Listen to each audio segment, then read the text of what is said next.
بسم الله الرحمن الرحیم. په ډاب اډیشن کې اوس دوه شیان درښیم.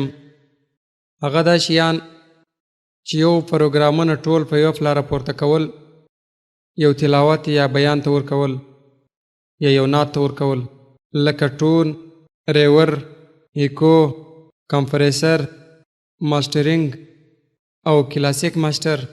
دا ټول شیان په یو فلا موږ نعت ته څنګه ورکو. اوس نور شیان چې راپورته کیږي یو به راپورته کوي، بیا به ورکوي، یا دا په یو فلا چې ورکو دا به څنګه ورکو. یو سیټینګ کې جوړو په یو فلا چې موږ نعت برابر کو، بس په یو فلا باندې هغه شیان ورکو. دا څنګه باید موږ وکړو؟ یو دا سیټینګ طریقه درته ښیم. یوه دا طریقه درته ښیم چې په یو بیان یا په یو نعت کې کښهاری وي، دا کښهاری باید موږ څنګه ختم کو. دا دوې طریقې اوس درته ښیم. ډاب اډیشن خلاصوم، ریکارډ شروع کوم. دا ریکارډ د دې دپاره شروع کوم چې خالي موږ دا ټرایي پر وکړو، دا وګورو چې دا موږ څنګه صفا کوو. بس ورځم افیکټیز ته، په دې کې د اول ماسټرینګ پر دې کلیک لګوم، دا ځای را خلاص شو. په دې کې اوس په دا یوه خانه کې ریور راخم.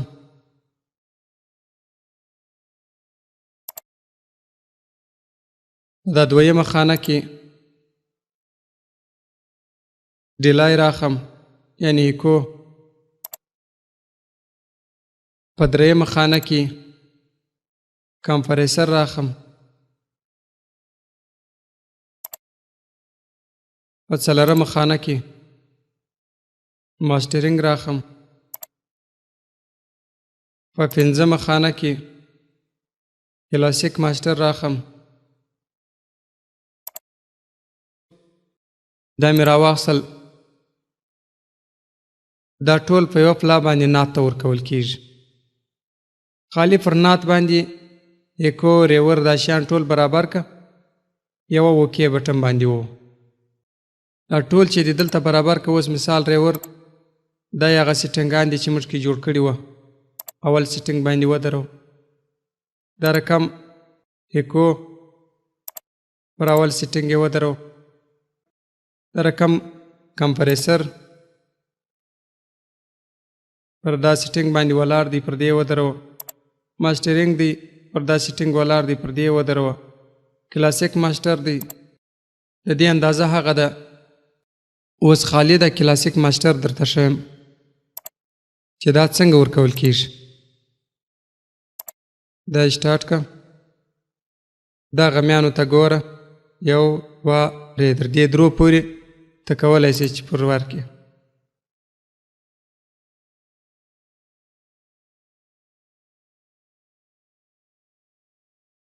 ما د کمپیوټر आवाज بند کړی دی، په دې وجه زما په ریکارډ کې هغه आवाज راځي. نو دې ته ګوره خالي چې درې غمیان ولګېده، درې غمیان قدر یې اندازه ده. بس دا ماسټر پر برابر سو. دا هم دا رقم ګوره ټول مکمل. بس بیا آخري کې خالي اوکې بټن غواړي.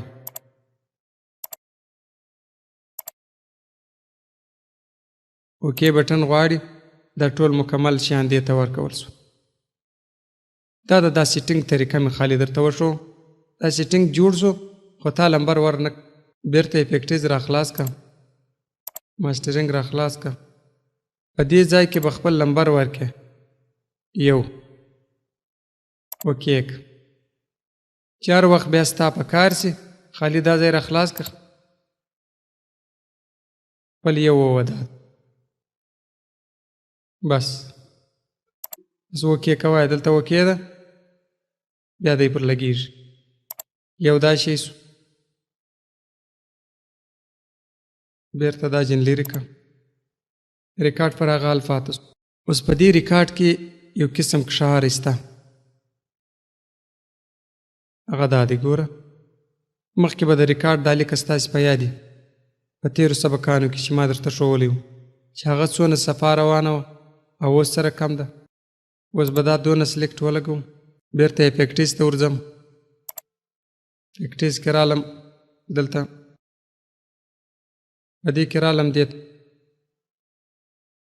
دا یې مو ووهئ دا بټن وهم ستا په ریکارډینګ کې دونه کښاهارئ دا ووه سلیکټ یعنی دا سلیکټ دا مطلب چې ټول تلاوت یا ټول بیان یا ټول نعت په یو پلاس سلیکټ شو اوس تا خو لږ سلیکټ کړي وو هغه لیکه چې تا سلیکټ کړی و چې در نعت کې د سر او در پایه څونه دا لیکه پرته ده دا مکمله سلیکټ شو اوس اوکې اوس لیکې ته وګوره څونه صفا سو مخکې دا رقم وه ګوره دونه ډبله او اوس دا رقم سو دا طریقه سوله چې دا کښهاری ختم کړي یو لا بل شی درته ښیم هغه دا چې دا بټنان دلته څه کار کوي د چا سره په موز کې دا یوه بټن نه وي موز 3 بټنې لري یوه څنګ ته بل څنګ ته په میان کې ګرارۍ غوندې دا ګرارۍ بټن چې ده دا بیان داسې سره لرې کوي او نږدې کوي بیان تلاوت نعت لرې کوي نږدې کوي او دلته دا بټن نه و بیا به څه کوي بیا د دې څه کار اخیستل کېږي دا بټن یې سره لرې کوي دا بټن یې نږدې کوي بیرته دا او دا بټن یې داسې لوړ داسې ریکارډ غټوي او دا بټن یې بیرته راکښنی کوي اوس ورته ګوره اول داسې دا سره غټ شو په دې باندې بیرته تر راکښنی شو اوس بیا په دې باندې ریکارډ پورته شو په دې بیرته راکښته شو د دې دا کار او دا چې دی دا ستا د ریکارډ ټیم تا ته معلوموي چې څونه ریکارډ ته که یې روان یې ریکارډ د شروع دی تا ته معلومیږي چې څونه ریکارډ دی وکړي کم اندازه ته روان یې هغه دا درته معلومیږي او دا چې دی دلته ستا مکمل ریکارډ بیا په دې ځای کې معلومیږي په دې ځای دلته اوس موږ ریکارډ کړی دی څو 10 سیکنډ 10 سیکنډ ریکارډ د دا ځاسه تر دا ځا پورې 10 سیکنډ یعنی 10 ثانیې دونه ریکارډ دی دا د ریکارډ وخت شو څونه وخت ریکارډ روان دی دغه بیا هغه وخت شو چې تا ریکارډ ودراوي دا بټن د غټوالي سو چې ریکارډ داسې سره غټوي دا یې بیرته کښنی کوي داسې دا د داسې پورته کېدو غټوالی دی دا بیرته پورته سره راکښنی کوي بس